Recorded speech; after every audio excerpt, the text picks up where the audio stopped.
Okay, guys, I think we should be live here. Hope everybody's having a fantastic Thursday. I feel like it's been a minute since I've been on here. But I think we should be live now. Um really, really excited for the call today, for the interview today. In December, um, since I was licensed as a CPA, I spent a lot of time um going crazy getting CPE hours and everything. And I actually ran into Shawn here, who I'm introducing, uh, because he was presenting a CPE, and I was just blown away by the content that he was putting out there. And I really wanted to, get him on here for this group. So I'm really excited about having him on here today. But anyway, Shawn, he's a TEDx speaker. He's an attorney. He's licensed in 13 states and DC. And he's also an author of Business Blunders and It's About Time. And really excited, Shawn, to have you on to talk about some things about how to stand out in this crowded industry. So Yes. excited to have you on here. Well, thank you. And it get crowded sometimes in the CPA world, the attorney world, where I spent a lot of time. It's just I think you got to get differentiated. And we'll talk a little bit about my unusual strategies for that. And you don't have to copy my strategies, but I think everybody's got to figure out some way to differentiate themselves. Absolutely. And I think that's a huge, huge problem in the accounting industry, particularly. So I'm really glad to have you on. So I guess just to start out, Shawn, like, could you give us a little rundown of like kind of, just I guess your elevator pitch of like how you got to where you are today and kind of your career Yeah, it was a long road. Started out in the big law firms. Didn't really give much thought to, kind of my long range strategy. I think, we're not taught that in college, right? When we're building the education, get our CPA license. I mean, maybe you take a marketing class as part of the business curriculum. I know I did, but nobody really says, hey, how are you going to build your business plan? How are you going to make this thing work? And I went out and I worked for some of the largest law firms in the country for about 10 years. Always trying to find clients, but never really thinking about how 1 + 1 = 2 and how do you build a whole business off of it.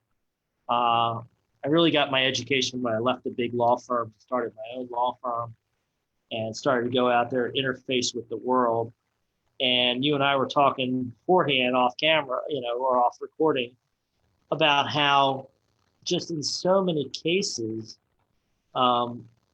everybody sounds the same. If you read one accounting firm site and another accounting firm site, they sound the same. I once was in a sales course. They had us do an exercise, and they were like, write down the top 10 features of, your whatever you're selling, right? Your company. And then they were like, sorry, you've been fired. Congratulations, you've just been hired by your largest competitor. Now write down the top 10 selling points. Mm. And they said, okay, now take the two lists and cross out anything that's the same on both lists. And, for most people, you're going to look at the list of you're going to look at the list of your competitor, and you're going to have the same 10 talking points. Mm-hmm. And what happens from a client standpoint is they look at it and they're like, well, they're the same. The only thing we have to differentiate them is the price. So let's just find who's cheapest, right? Yeah. I mean, that's how you end up in these bottom feeding price wars. It is. Yeah. I think a lot of clients are like, that's the only thing they can find that's really different. Right? Everybody says they do a good job. Everybody's got good customer service. Everybody wants you to save money. Everybody's got all the professional education. Same. Mm-hmm. For sure. Yep. Yeah. The only point difference they can find is the price. Yeah. It looks like we have a really good turnout in here. I see 7 of us in here so far, and let me know, guys, if is this a problem that you guys feel like you're having, like standing out in this industry, differentiating yourself from your services. If that's an issue for you, can you just put in below #standout? I think that would be good. Let us know. While we're on here, if you have any questions or anything about, that Shawn can answer about how to stand out in this crowded industry. Yeah, I definitely. think that would be good. But you know, I can totally resonate with that. You know, you go from one person and one firm, and maybe you're selling services, and then you go to the other, and it's like it's the exact same thing. So you know, people are just price shopping a lot of times. Yeah, I mean, I know I've had that success. I've had that experience a lot. I mean, I go out, I either buy a service from my law firm or my consulting firm or from my personal life, and I start talking to people, and they all sound the same. We do a great job. You know, everybody's happy with us. You know, we're the market leader. You know, we do a lot of this. Okay. You know, why you then? You know, Mm-hmm. so We uh, care. you know, for me, you know, and I think some people probably starting to see hints in my pineapple suit that I'm wearing today. Um, Dude, this guy, by the way, has the most awesome outfits. yeah, uh, check out some of this. I can't imagine what your wardrobe looks like with all these crazy suits, man. well, I mean, that's basically it. I've got a whole lineup of crazy suits that I wear on different days for different occasions. Sometimes I coordinate it to the event. Sometimes just a random suit. Um, but it gets the conversation started about how do you do business differently. One of the things I found, and again, this goes to the mindset of our buyers and the people we're working with, is back when I used to wear the very traditional attorney suits and get on stage, I would get on stage and I would talk. And I would get off stage and people would come up to me and be like, "You're not like every other attorney. You're different." You know, but they were expecting me to be like every other attorney because I look like every other attorney. You know, and I had their professional bio that looked like every other attorney. But then once they saw my personality, once they saw me talking and the way I break things down, I try to simplify things, and I try to be more relatable than your average attorney. Then they're like, well, "You're not like every other attorney," you know. This like light bulb goes off. So that's one of the reasons I stopped wearing traditional suits. It's just my way of breaking the mold and getting a different conversation started. Yeah, it makes a lot of sense for you know, one of your big talking areas, which is unique, you know, standing out in a crowded market.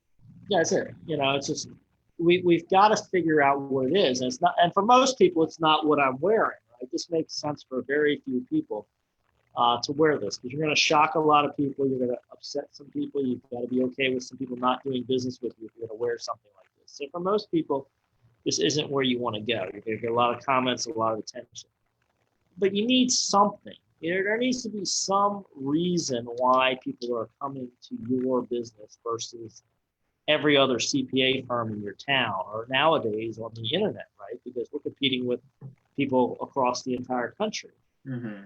because people can do tax returns or accounting services, you know, basically anywhere. Um, we've got to figure out why people are going to call us versus somebody else. And there's got to be some point that we can push on that nobody else has. Mm-hmm. Yeah.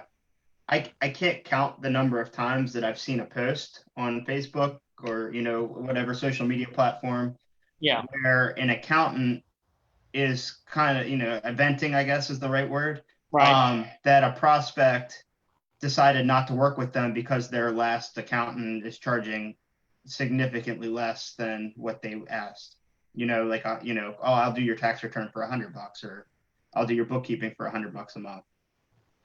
Yeah, and if there's no deeper relationship there, then why does the client stay, right? So if all the relationship is to the client is I give you my tax return, you give me back the completed tax return, then of course the client's going to say, well, who does this cheapest, right? Right, right. Mm-hmm. Um, if it's about you knowing their business, doing planning with them, helping them foresee the future, lowering their taxes before they happen, that's a harder service to replace, right? I mean, because somebody else has to get up to speed, somebody else has to understand the intricacies, somebody else has to be involved in that whole process, right? So that's harder to change out. Mm-hmm.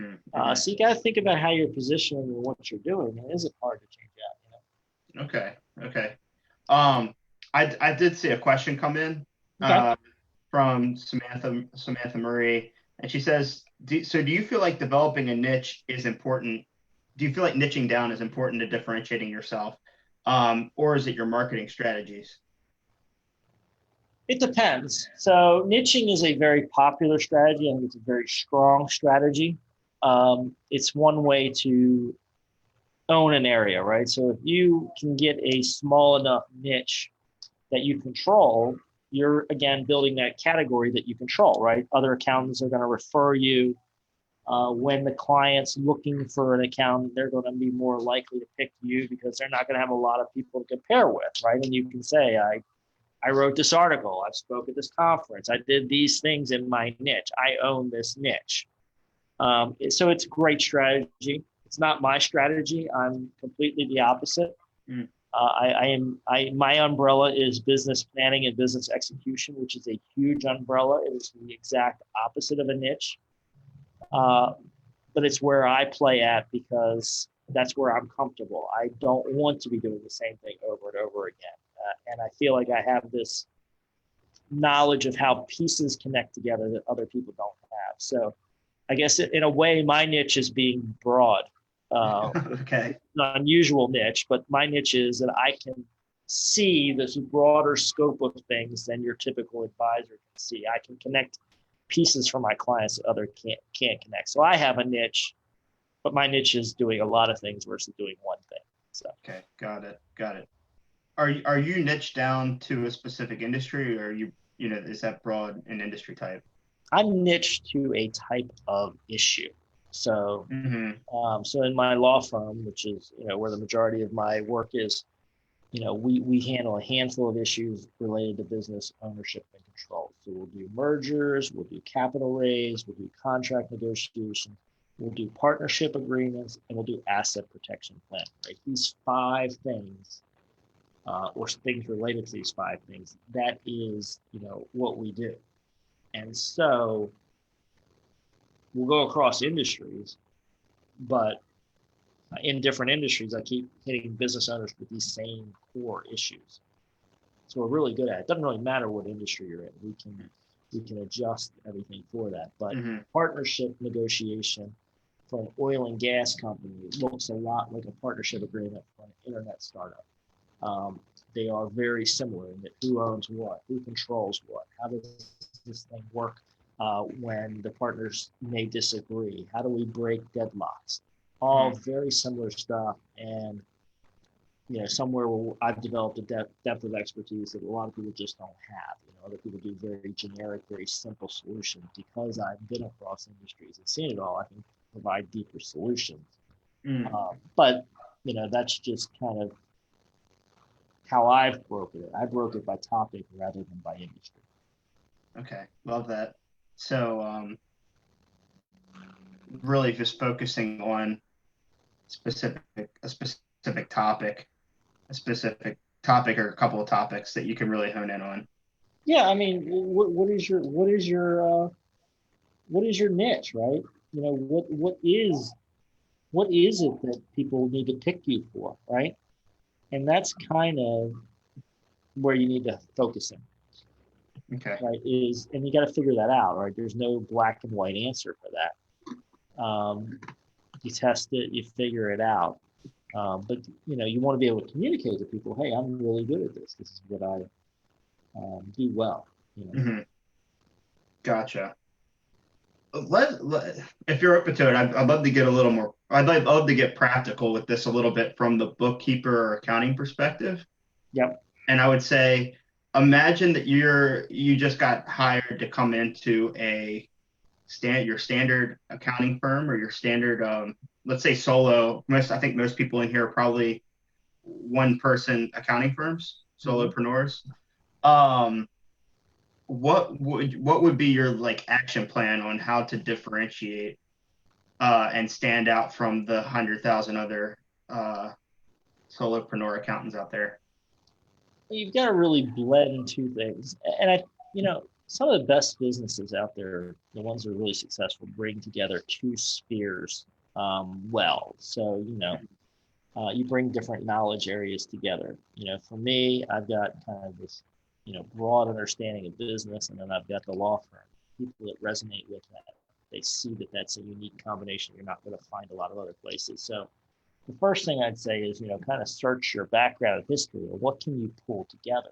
What do you have that's unique? Maybe you were a nurse before you were a CPA. Now you can go in and talk to a medical practice in a way that other people can't, right? How can you blend things? So you got to figure out what you got in your tool chest that's uniquely you. I think that's the first key point. And then you got to figure out what you're interested in, because this is a long game, right? I mean, rarely do you just put out the first post on LinkedIn and say you're an expert in nursing practices, accounting, and you have a flood of clients. You're going to have to repeat this for a long time. You're going to have to spend a lot of time in that subset. So I encourage people to think about that. You know, what am I good at? What am I unique at? And what can I play the long game in and keep my interest in? Yeah. And you kind of find where those two circles overlap. That's where you want to focus, right? Like, okay, I've got a niche I'm interested in. I've got a little expertise that I can show the client because I have some track record or history, or I'm going to build that track record and history. And I've got the longevity to stay in this. That's where you want to play. I love that. And so I see that you're in the camp of follow your passion. You're at least consider the passion and not, there's a lot of people, there's a debate there about, should you consider passion or not when you pick your niche? Yeah, I think that's right. And I think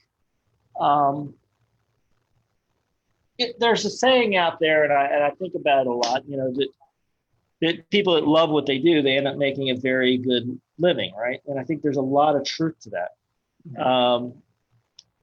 Because you look deeper, you put the energy into it, so I think there's a strong element of that, right? That we need to have that in our worlds, right? We need to be in things that we got to show up every day, right? I think, in all these spheres of all these things I do around business planning, I wrote a book on time management a couple of years ago because a conference reached out to me and another person. They're like, we want you to do a program on time management. So we had to tailor our information to that, right? And what we see there is, you've got to be doing things that you care about, right? And you do the things, and that's when you become passionate. That's when you become successful. So this idea of just do something because it makes money, that works, and it works okay.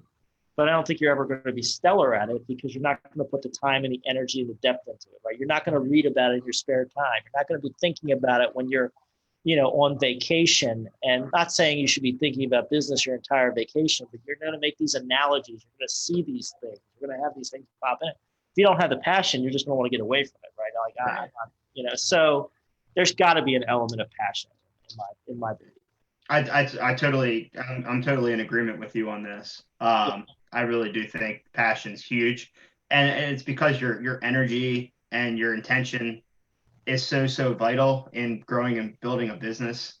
And if you don't have that passion there, it's really tough. I mean, just as an example, I remember, towards the end of my run in public accounting, I wasn't performing as well because my heart just wasn't in it anymore. Yeah. And it's the same thing. I know. So it's just, if you don't have a passion for it, you probably shouldn't be the business owner. You should probably just go work for somebody. Yeah. I mean, that's really that simple. If you just want to show up, do it, and leave, it's probably not the right place to be. Yeah. Yeah. Awesome.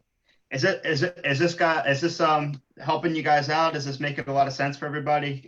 Definitely can answer any questions in the comments below, but yep. Yeah. I love this so far. So Shawn, once you find out, okay, this is what my track record is, this is what I'm passionate about, what's the next step from there? So then you got to go deep on it, right? So once you have, and this is hard because there's a lot of different tactics out there. But you figure out what you like and what you love, and then you have to double down on it, right? So you're going to be looking for clients in that niche. You're going to want to talk about it, right? Both, in small circles and in big circles, right? You need to now own that piece, right? So once you figure out what your piece is, how do you own it? How do you get people to know that you own it, right? So if you watch me, and I will, I put a lot of stuff out publicly. So, feel free to follow me. Feel free to kind of just tag along for the ride. But, You'll see articles about business planning and execution. You'll see LinkedIn posts about it. You'll see me commenting about business planning and execution. You'll see me on stages doing different pieces of business planning and execution. You'll see me being interviewed about it. You wrote a book. You wrote a book, right? I wrote a book, Business Blunders, about business mistakes, people that didn't do their business planning the right way. Time management book. It's about time. It's about how do you manage your time so that you can accomplish your business plan. Everything you see about me publicly facing is about how do you build and execute a business plan?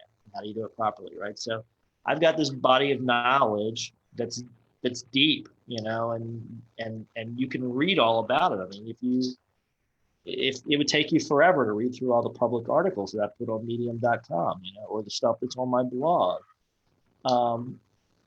It's a body of work because I'm deep in it. And so whatever you do, you have to figure out your way, whether it's videos. I do a little bit of videos, not as much video as writing. Is it speaking at conferences? Is it writing in the accounting journals?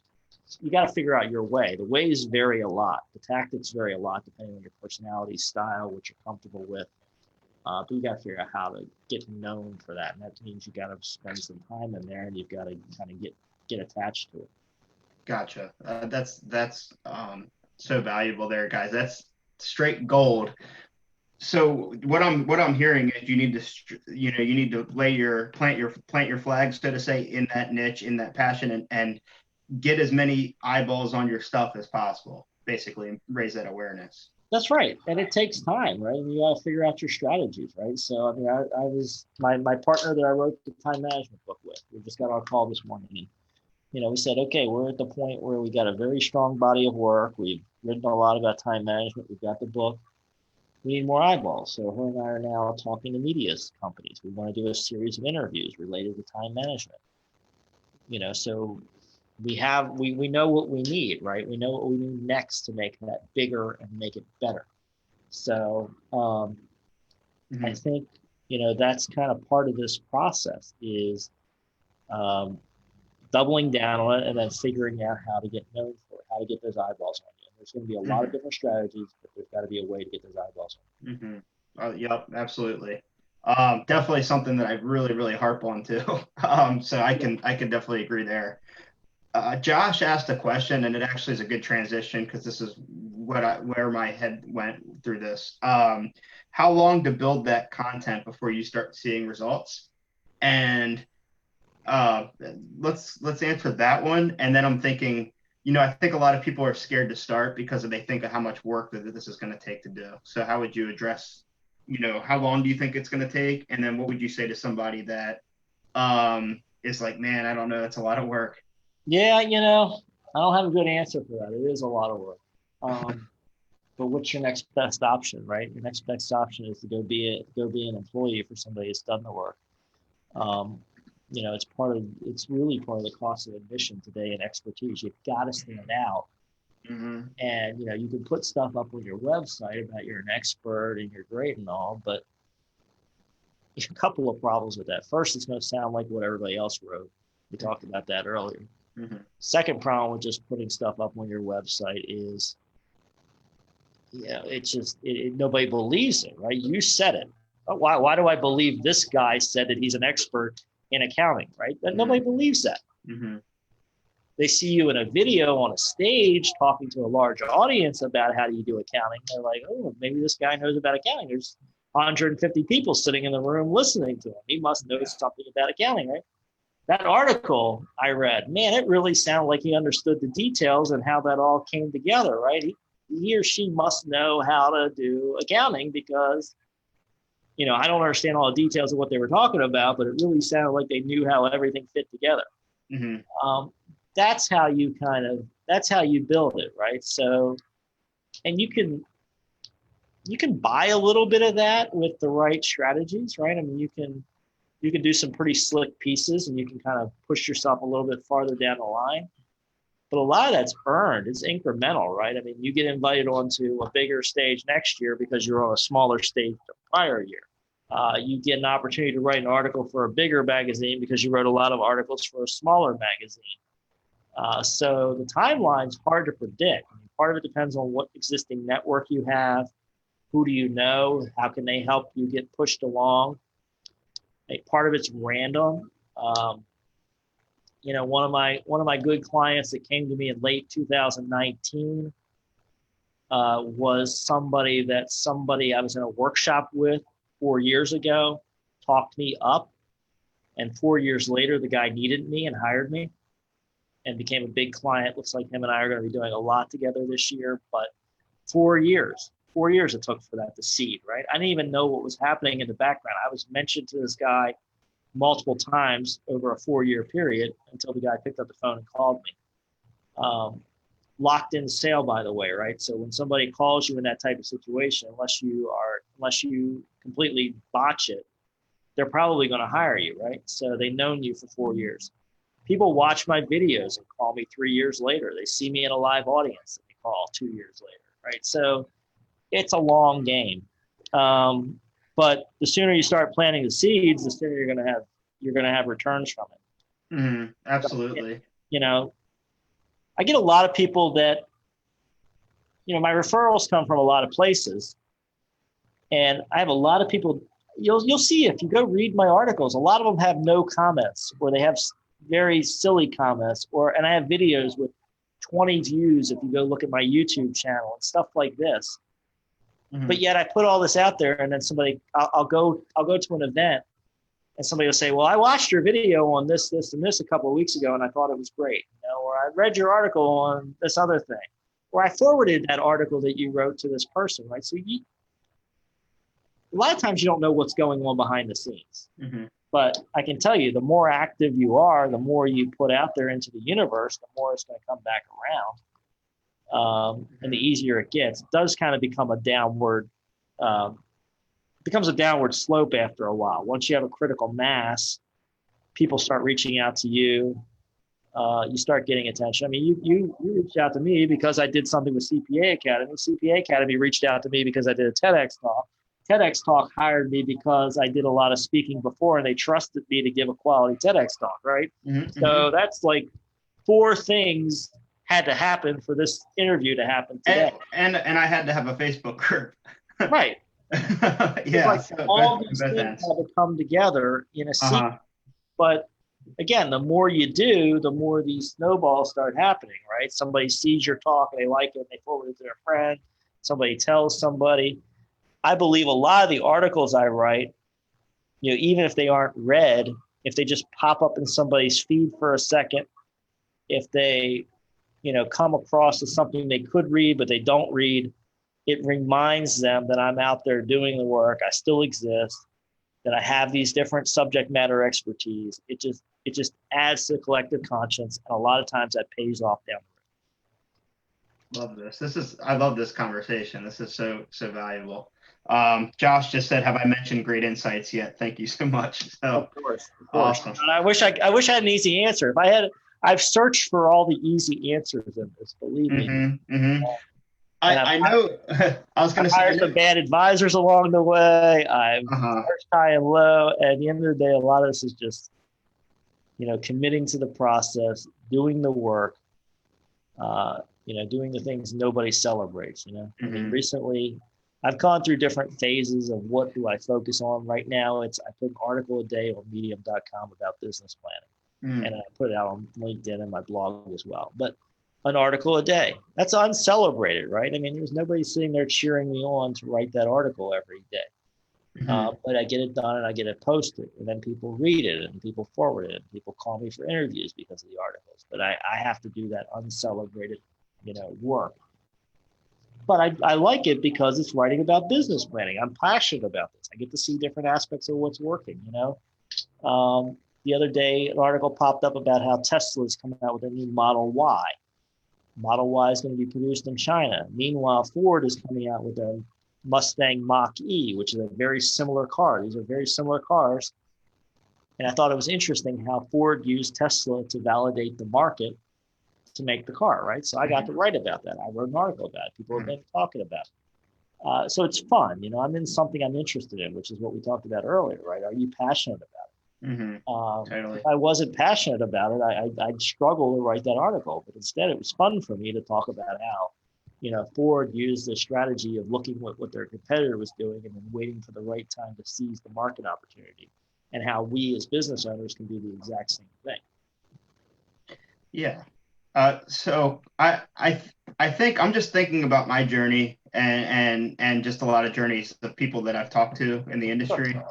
And I think when a lot of people start out, they start off with messaging people one-on-one, asking to get on strategy sessions and calls. Like, there's like LinkedIn direct outreach right into a strategy session. And you're missing that crucial step of building value and building that new trust factor. Yes.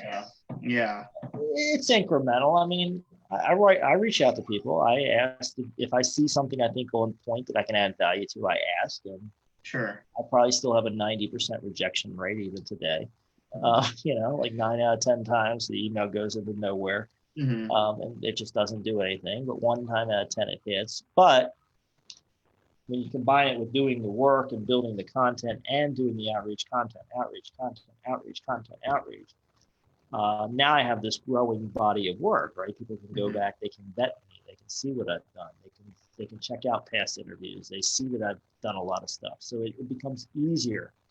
So I think the two play together. You do both in combination in some kind of balanced fashion. Yeah, that's awesome. So a balance of outreach and content. And when people see your content more and more, your outreach is going to get warmer and warmer, and it's easier. Right. You're going to get warmer responses. Right. You go for bigger circles, right? You have the credibility now to reach bigger, and then you go for a bigger circle, and then you go for a slightly bigger circle. But they play together, right? So you do need to do some outreach, because you can't just. I'm not 100% passive. I don't just sit there and wait. So I believe there is something to be said for being proactive, especially when there's a very good connection with what you're doing. At the flip side, right, you need to have this body that people can see. So you got to pair the two, and you kind of just adjust it over time depending on what feedback you're getting, what's working, what's not working. Absolutely. So I would say I think you could be strategic about this, guys. You want to think about when you're building this content. I would say be strategic with where it's going, and is it something that people are going to see again and again, or is it going to be like one-time content? Because if you post something on your newsfeed, which you should do, it is one-time content. What the most valuable thing ultimately, in my opinion, would be is to get them on some kind of list where they're continuously seeing your content. I mean, is that something you would agree with, Shawn? That's right. That's absolutely right. You want to think about your channels. You want to think about where you're going to get more play from. And, you also got to, there's an X factor too, right? So part of it is just, knowing sometimes you're going to take a dice roll, right? I mean, I've written articles for smaller publications that didn't really do much, but you kind of hope that one of them becomes a breakout publication where people read it. But think about that. Yeah, I mean, you want to get as much reach for your time as you can, right? And this became very obvious in my speaking business, right? Speaking is a very powerful way to get clients, but you don't want to speak to audiences that are not worth the time, right? At some point, the preparation, the travel, and everything else outweighs the benefit, right? So you got to kind of look at that. I mean, I started doing a lot in the webinar space, and I'm still doing that. People hire me to do webinars, but I've got to look at them very carefully. How many people are attending? Who is in the audience, right? Because even with a 1-hour webinar, it takes me a lot of time to prep, right? I got to put together the slides. They typically want background information, bio information, this, that, the other thing. I've got a lot of work into this thing before I've seen anything in return, right? So, but I'd say early on, don't do that kind of filtering, right? Early on, just get the experience, get the ball rolling, get something down on paper that you've accomplished. And then later, when you start getting, overwhelmed with it, or it becomes too much, then filter and say, okay, I'm not going to speak to an audience of 6 people. I need 20 people in the audience. Or I need, this kind of business owner in the audience. You get a little more selective once you get the ball rolling. So that's kind of how these layers work together. Right? It's a long strategy, and you just up level it.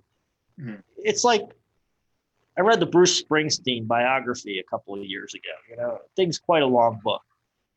But Bruce Springsteen had some success early in his career.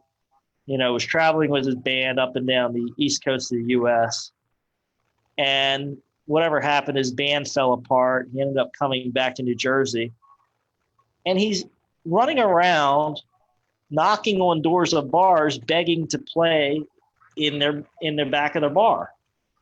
And they found like the least busy bar in this beach town in New Jersey, and they finally got the people to agree that they would play for $1 a head cover.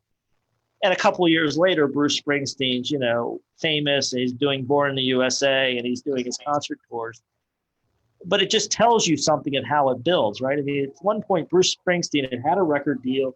He had been at concerts, he'd been on big stages, and now he's knocking on doors begging to play at a local bar.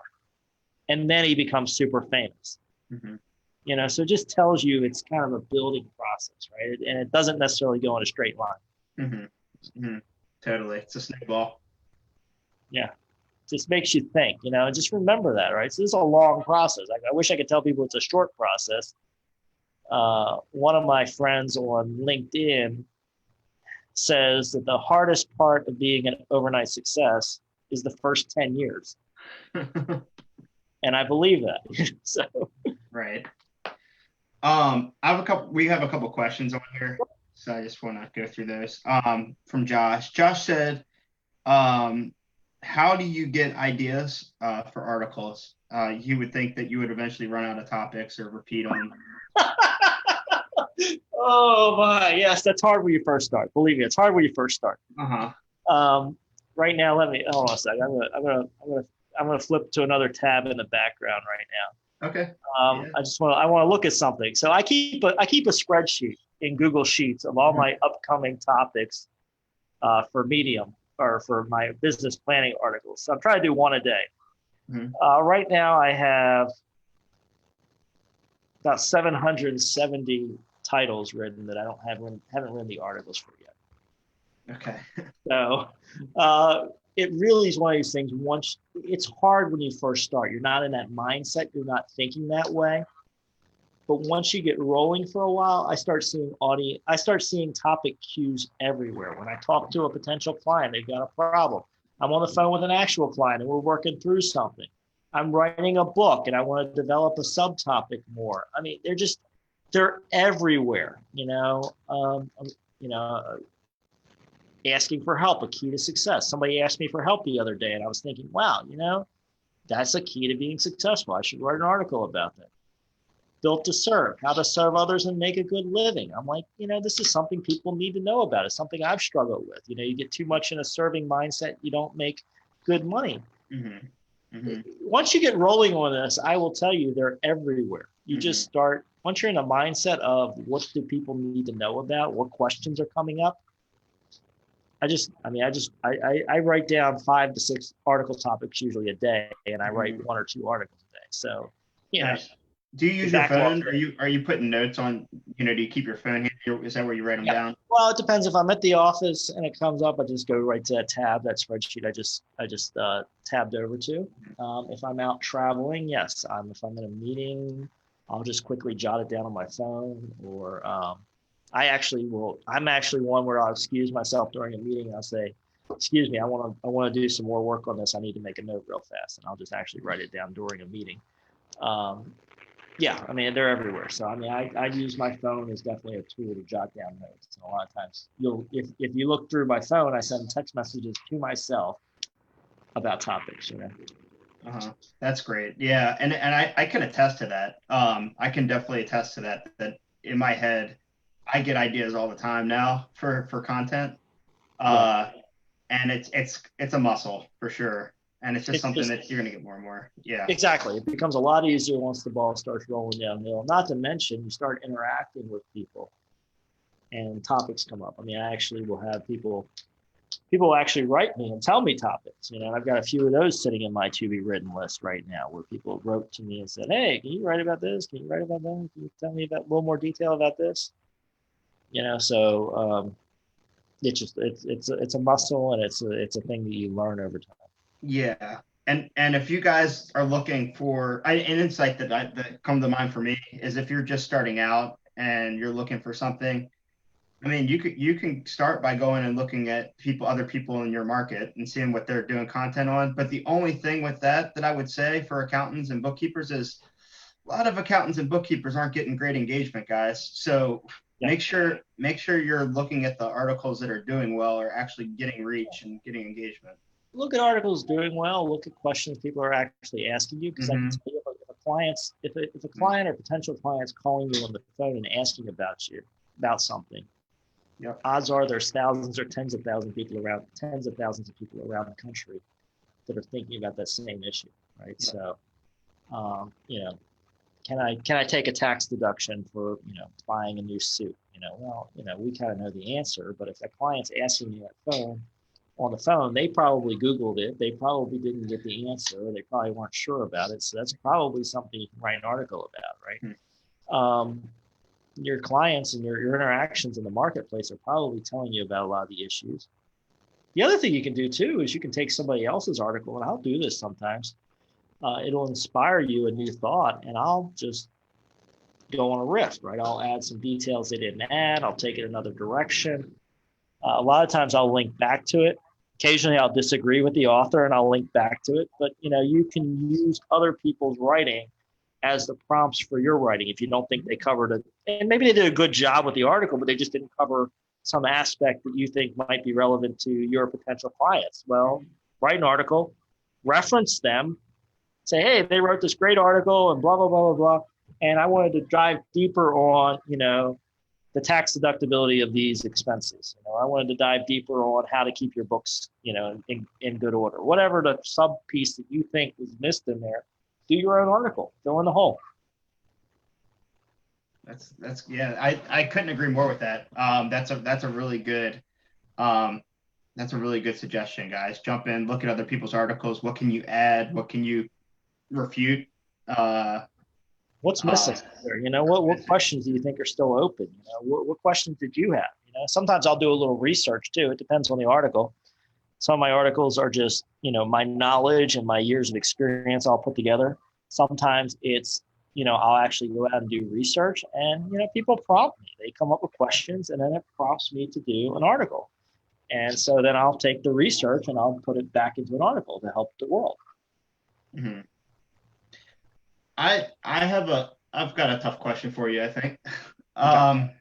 What would you say to somebody that is scared to put themselves out there and put their content out there? Well, you're out there already, right? I mean, that's the truth of it. Is, you know, we're all part of this world and this community. So you've got some clients, hopefully, or, you know, so how you're paying your bills. You've got coworkers, you've got other people you're interacting with. It's just kind of a different version of it, you know. It's just a different way of interacting.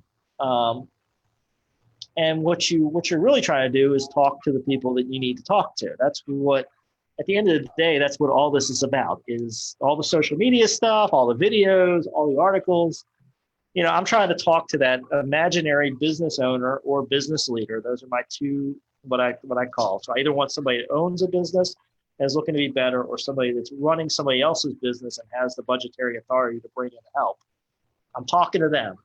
Mm-hmm. And everything I'm writing is to that person. I want to help that person, right? I mean, there's this mythical business owner that's similar to a lot of my clients, but there's more of them, and they need my help. And I'm writing to them because I want to talk to them.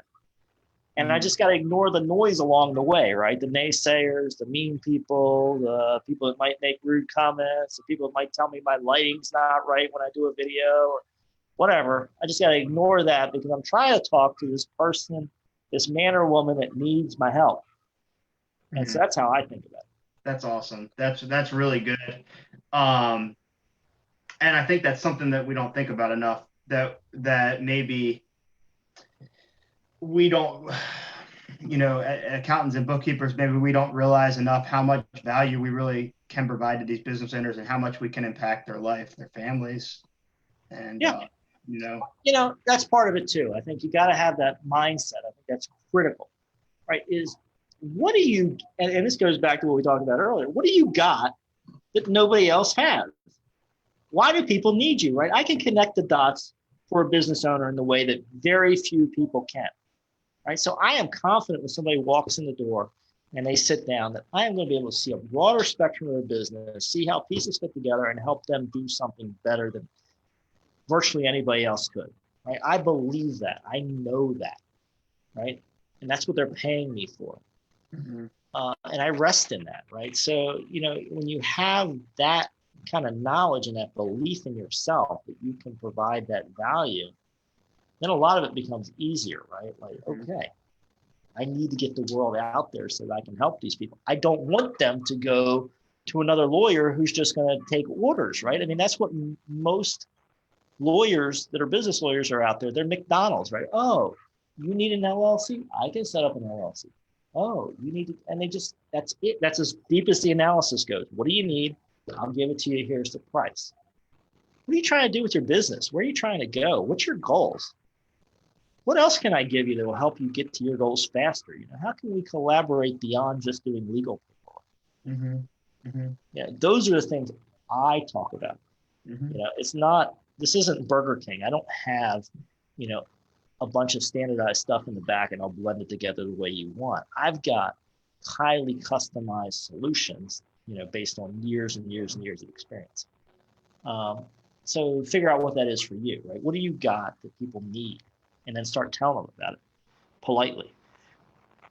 Yeah, it's the same thing in accounting, right? You need a tax return done. You need your books done. But asking those questions about what the goals are for their business owner and how you can help them get there and bridge that gap from A to B is going to make them value you so much more. Yeah. Oh no, it's so important. They need that.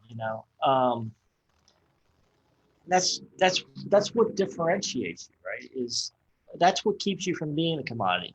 When I talk to that client and I have that deep conversation and I see into their business and I give them options that nobody else can give, how are they going to call anybody else? When I get the client that comes in and says, by the way, I see that you're also a speaker. I see that you can, you do these events. I want to hire you to do my legal work, but I also want to send you around the country to meet with my clients, to be, part of our marketing strategy. How are they going to call somebody else? There's nobody else that can do that. Mm-hmm. Right? I like the client that told me that, and I'm doing business with them, and I'm being fair to them. But we've got a relationship. We've got to work with each other because I've got what they need, and I want to work with them because they're the type of business I want to work with. Right? It's a very good pairing, mm-hmm. But it's not the standard attorney-client relationship. Right? It's something more, and it's because of that uniqueness. So, you kind of got to bring it into that, right? Like what's going to make it to where somebody shows up in your office and they know they need you, rather than saying, yeah, I'm going to call you, and I'm going to call the guy down the street, and I'm going to call the guy 3 blocks over, and I'm going to figure out who gives me the lowest number, and I'll just work with it. Mm-hmm. That's definitely an exercise I think a lot of people in here would be valuable for, thinking about what can I do? What value can I add that it's going to make me irreplaceable and they can't just go down the street for? It's usually something more, right? They can't go down the street for it, right? So that's it.